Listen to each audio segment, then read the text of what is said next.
Muy buenas noches, hermanos y hermanas de la iglesia San Andresito. La verdad que es una alegría poder compartir este tiempo con ustedes en este contexto especial que estamos viviendo, ¿no? Pero a través de la tecnología podemos estar comunicados. Quería compartir con ustedes una breve meditación en el libro de Primera Reyes, capítulo 19, versículo 19. Es el llamado de Eliseo, ¿sí? El llamamiento de Eliseo. Recuerdan que él sucede al profeta Elías.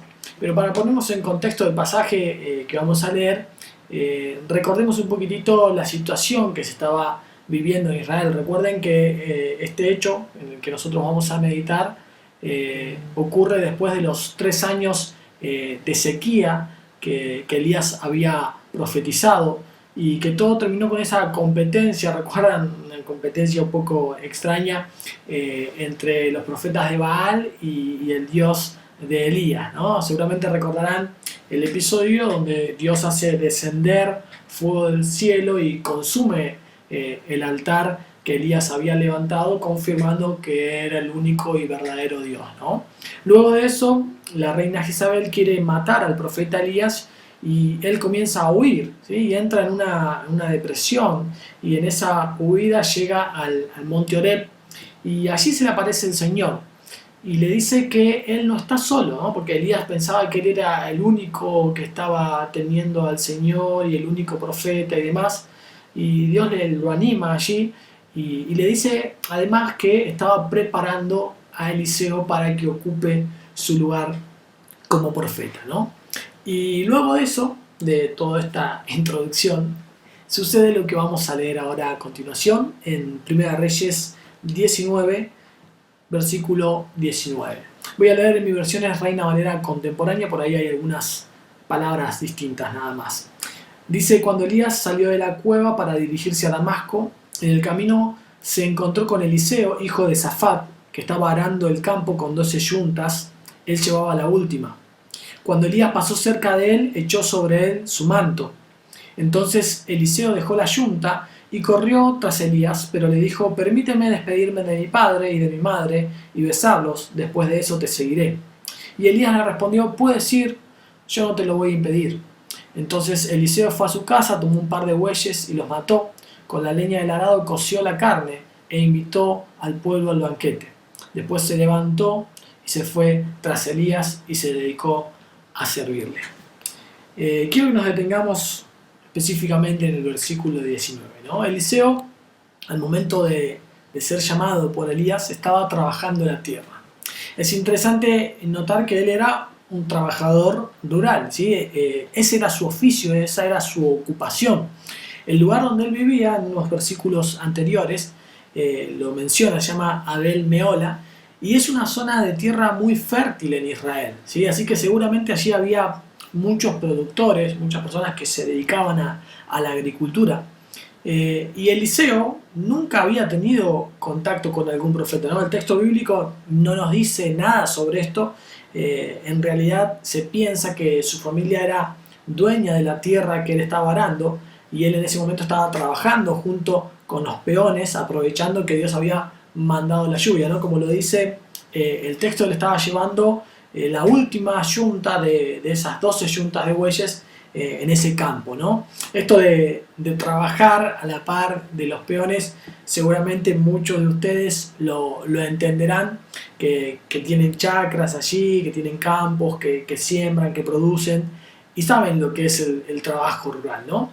Y ahí lo encontramos a Eliseo, arando la tierra a la par de sus empleados, llevando una yunta de bueyes él mismo, aprovechando que la sequía había pasado y que se tenía que poner a producir, ¿no? a trabajar.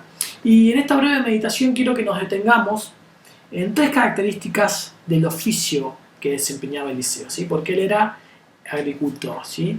Y estas características pueden servirnos para entender su llamado, pero también para que nos muestren a nosotros que todo lo que hacemos puede ser utilizado por Dios para ser de bendición en su obra.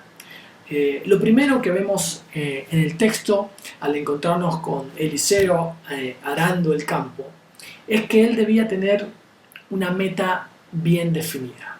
¿sí? Una meta bien definida. Cualquiera que haya trabajado en el campo y haya utilizado un arado con animales, yo personalmente nunca lo hice, pero he hablado con gente que sí ha trabajado en el campo con animales, y me dicen que al iniciar el surco, ¿no?, con el arado, uno debe tener una meta definida, ¿sí? Un punto en el campo al que quiere llegar, ¿sí? Y dirigirse hacia allí, ¿sí? Para que el surco salga lo más recto posible.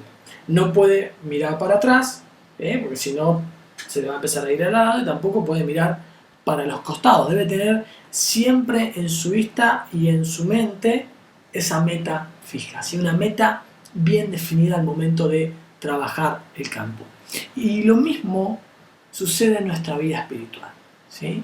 En nuestra relación con el Señor, en nuestro servicio. Debemos tener en claro la meta a la que nos dirigimos y no movernos de ahí, ¿sí? Jesús lo dijo claro en Lucas capítulo 9, versículo 62, dice: Jesús les dijo: ninguno que poniendo su mano en el arado mira hacia atrás es apto para el reino de Dios. Pero muchas veces tendemos a mirar hacia los costados, ¿no? ¿Verdad? A mirar a ver lo que está haciendo el otro, mirar lo que hace aquel, ¿sí? Y si él se hace esto, yo no lo voy a hacer y demás. O a veces miramos hacia atrás, ¿sí? Miramos al pasado. Y ahí es cuando las cosas se empiezan a torcer. Ahí es cuando nuestro surco no sale derecho. Porque no estamos poniendo nuestra mente y nuestra vista en la meta definida. Pero ¿cuál es nuestra meta? Dice Hebreos 12:2: puestos los ojos en Jesús. ¿Sí? En Jesús, el autor y consumador de la fe, el cual por el gozo puesto delante de él sufrió la cruz, menospreciando lo oprobio, y se sentó a la diestra del trono de Dios. Ese es el punto al que nosotros tenemos que dirigirnos. Así como Eliseo tenía una meta bien definida para no desviarse del surco que estaba trazando con el arado, nosotros también debemos tener nuestra meta definida y apuntar hacia allí, hacia Jesús, para que nuestra vida se parezca más a la de Él y menos a la de nosotros. Lo primero que podemos tomar de este hombre trabajando en el arado, de este futuro profeta, es que debemos tener una meta bien definida en nuestra vida. Lo segundo que quiero compartir con ustedes es determinación y dedicación. Saben que no cualquiera puede manipular un arado, ¿no? Mucho menos un arado con animales. Ahora, bueno, existen tractores y todo lo demás. Me imagino yo que es mucho más sencillo, nunca he manejado un tractor tampoco, pero me imagino que es más sencillo que arar con animales, ¿no? Para manejar un arado con animales se necesita un brazo firme, ¿sí? Y energía para poder guiar a los animales y para que el arado no se nos mueva hacia los costados y vayamos a los tumbos, ¿sí? Se necesita una voluntad inquebrantable y un espíritu constante, ¿sí? Para no cansarse y dejar todo tirado. Yo, si tuviera que trabajar un arado, no estoy acostumbrado y seguramente en la primera voy a largar el arado porque necesitaría esa determinación y dedicación. ¿Saben qué? Esto también lo podemos tomar para nuestra vida cristiana. Lo mismo pasa en nuestra relación y en nuestro crecimiento con el Señor. Debemos tener esa determinación para ponernos firmes ante aquellas situaciones que quieren hacer mover nuestras vidas del lugar, ¿sí? Aquellas tentaciones o pecados, ¿sí? Que todo el tiempo atentan con lo que Dios quiere realizar en nosotros, y que todo el tiempo nos quieren quitar el camino que Dios tiene para nuestra vida. Pero no solamente hace falta determinación, también debemos tener dedicación, ¿sí? Para hacer lo que Dios nos pide. Todo eso que nosotros lo conocemos porque calculo que todos leemos la misma Biblia y conocemos lo que Dios nos pide, tenemos que dedicar, ¿sí? tiempo a conocer y hacer lo que Dios nos pide. Dedicar tiempo a buscarlo, a que Él trabaje en nuestra vida, dedicar tiempo para nuestro crecimiento espiritual. Y no ser como dice el texto de Santiago, seguramente muy conocido por ustedes, Santiago 1.7, dice: el hombre de doble ánimo es inconstante en todos sus caminos.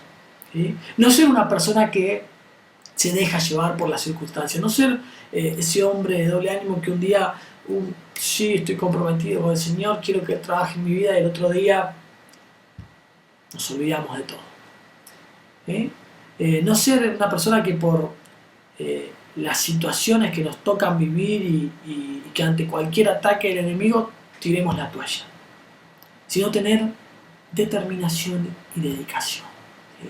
De poder estar firmes en el Señor y resistir, ¿sí? No largar ahí nomás, ¿sí? Dedicarnos el tiempo que sea necesario para que el Señor obre en nuestra vida. Debemos tener esa determinación y dedicación que Eliseo necesitaba para llevar el arado. Lo mismo tenemos que tener nosotros para nuestra vida cristiana. Bien, meta bien definida, determinación y dedicación. Y lo último que quiero compartir con ustedes es compasión. Al principio les decía que seguramente algunos de ustedes habrán trabajado en la tierra con un arado y seguramente con animales, ¿no? Y sabe que no tiene una máquina ni un robot que está tirando del arado.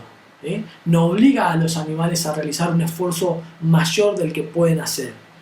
Va pausando la tarea, ¿sí? Para no agotarlos, les provee el agua, les provee el alimento necesario, el descanso, para que no se fatiguen. Creo que si ustedes tuvieron o tienen animales de este tipo, dedicados a esta tarea, los cuidan, porque están realizando una tarea importante. Y en nuestra vida diaria sucede algo parecido en la relación que tenemos con las personas que nos rodean, o por lo menos debiera ser así, ¿no?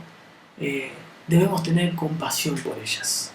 En mi familia, en mi trabajo, en el vecindario, constantemente nos estamos relacionando con personas. Y cada persona es un mundo, ¿sí? Cada persona es distinta. Vienen de distintos contextos, con distintos problemas, con distintas situaciones. Y el trato que debemos tener con esas personas es el mismo que Eliseo seguramente tenía con esos animales especiales que realizaban esa tarea especial, de compasión. Pero en realidad es lo que Jesús hacía con las personas. Ustedes recordarán el texto de Mateo, capítulo 9, versículo 36, que dice que el Señor, al ver las multitudes, tuvo compasión de ellas porque estaban desamparadas y dispersas como ovejas que no tienen pastor. El Señor veía a las personas y se compadecía de ellas. Decía: estas personas necesitan. Que esa pueda ser la mirada que tengamos hacia las personas que nos rodean. Preocupados por la situación que están viviendo, viendo la forma de ser de bendición a sus vidas. Aunque muchas veces por ahí tal vez las personas no sean agradecidas, ¿sí? Puede pasar que tratamos de ayudar, que tratamos de ser de bendición y nos tratan mal. Eso no lo tenemos que tener en cuenta, ¿sí? Eso no tiene que preocuparnos. Jesús nunca esperó algo a cambio de parte de las personas. Él solo mostraba esa compasión. Hermanos y hermanas, que podamos, a través de estos 3 sencillos ejemplos, seguir creciendo en nuestra vida espiritual. Que podamos tener nuestra meta bien definida, saber hacia dónde vamos. Tenemos que ir a ser como Jesús. Obrar en nuestra vida con determinación y dedicación, no largar todo por la borda, no decir esto no es para mí o no puedo cambiar esto en mi vida, no. El Señor está obrando y el Señor va a seguir obrando. Y tenemos que poner esa determinación y esa dedicación para luchar con las cosas que nos cuestan. Pero también tratar a los que nos rodean con compasión, con esa compasión que Jesús tenía por las personas. Terminemos orando. Padre, muchas gracias por este tiempo que podemos compartir con los hermanos de la iglesia en Andresito. Gracias porque a pesar de la distancia podemos estar conectados y en comunión, en un mismo sentir, buscándote a vos, Señor, buscando lo que vos deseas para nuestras vidas, aún en este tiempo especial. Te queremos pedir que vos nos estés guardando, estés protegiendo a cada uno de ellos, sus familias, y que podamos seguir creciendo, Señor, en nuestra vida espiritual, seguir creciendo en el conocimiento tuyo, y que podamos ser de bendición a las personas que nos rodean, aún en este contexto que parece adverso, pero vos tenés todo bajo control y sabemos que nos podés utilizar aún en medio de estas situaciones. Bendecida a cada uno de mis hermanos y hermanas, Señor, gracias por este tiempo de poder compartir a través de este medio, de esta tecnología. Bendecilos mucho, Señor. Dejamos todo en tus manos, en el nombre de Cristo Jesús. Amén. Muy bien, hermanos, muchas gracias por este momento de poder compartir juntos. Que Dios les bendiga muchísimo. Desde Breaposo oramos por ustedes. Y bueno, oren por nosotros también. Que Dios les bendiga.